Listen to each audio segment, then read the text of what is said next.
A decision made at the Vatican is sparking an uproar in California. Pope Francis announced plans to declare Father Junipero Serra a saint. But the 18th century Spanish missionary is an unpopular figure among Native Americans. Many say he is far from a saint. The definition of a saint is that when you look at this person, you see a glimpse of God in him. I don't see a glimpse of God, the Creator in him at all.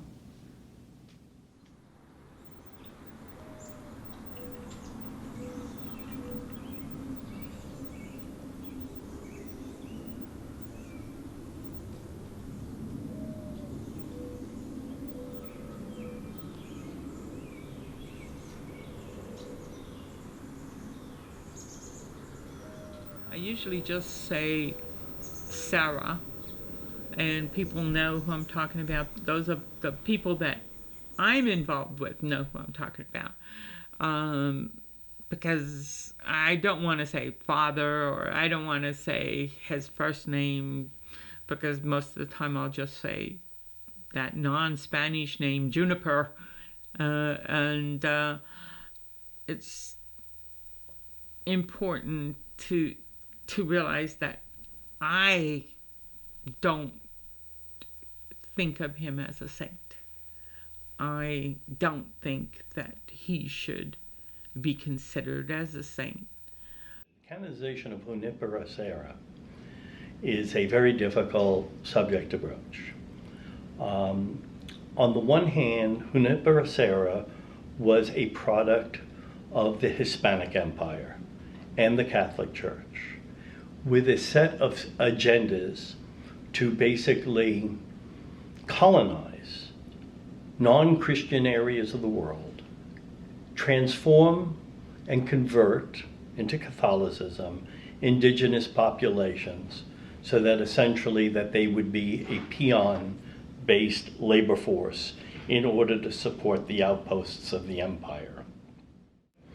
So the question arises is, what were the miracles that Junipero Serra performed, other than establishing these missions that fourth graders are told to somewhat idolize, and that the argument on the one hand, through the lens of either the church apologists, and Westerners, is that they brought civilization. They brought agriculture.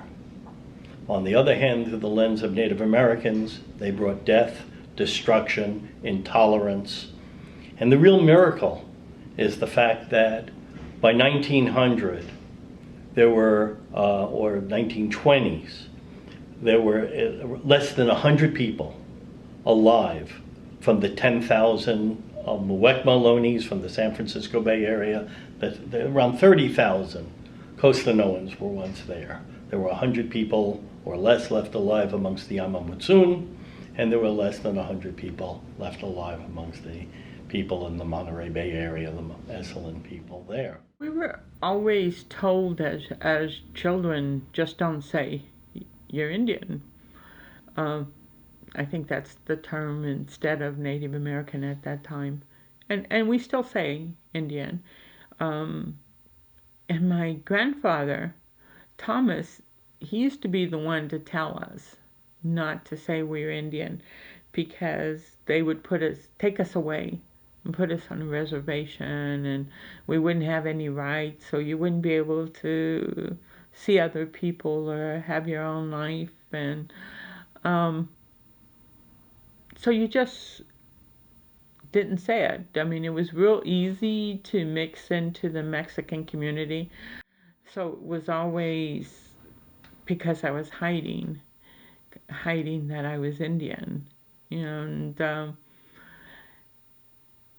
mean, you think about it, and the fear as a child, being taken away from your family because you would say that you were Indian. So it was just easier to say we were Mexican. And I think that's where we started with religion, being taken out of school. And remembering that all the Indian kids would just get together and they would pick us up. The nuns would come and walk us across the field to the church, and we sat there and we listened.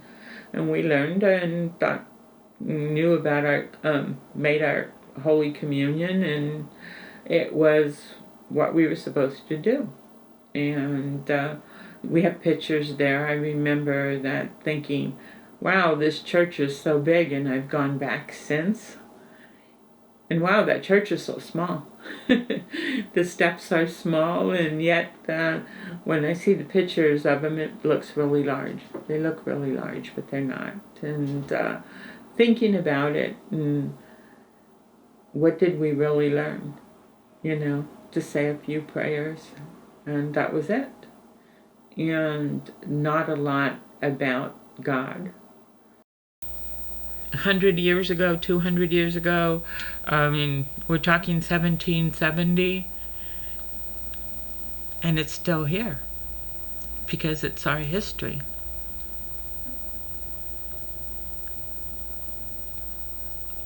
They can't take it and away, and that's what they're trying to do. I feel the pain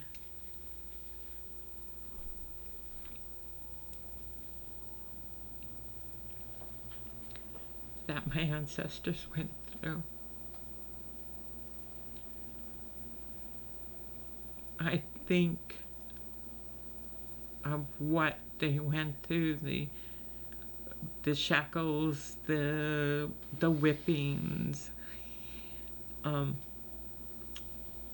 and I think, how could you do this to them? And how could you believe that you're right to do that to anyone? Anyone at all. No, any human.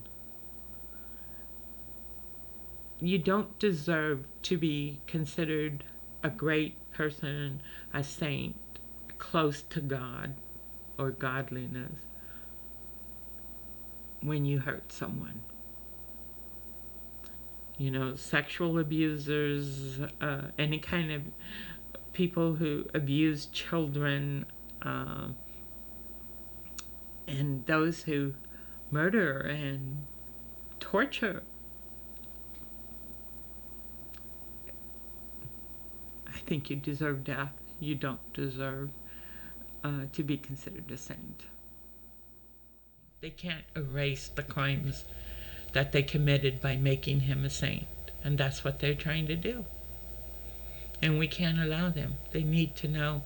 And I think that's the greatest thing about all of this, is the voices of the Native people standing up and saying, no, no, Sarah is not a saint. And that makes you feel so good. Nishmat, Huelki tuka namshama sana tahawi pizi, at sea pamiami chakpa samuatas, patama hatan Ohlone Costanoan Esselen Nation, Efehe hatan, the Greater Monterey Bay Area.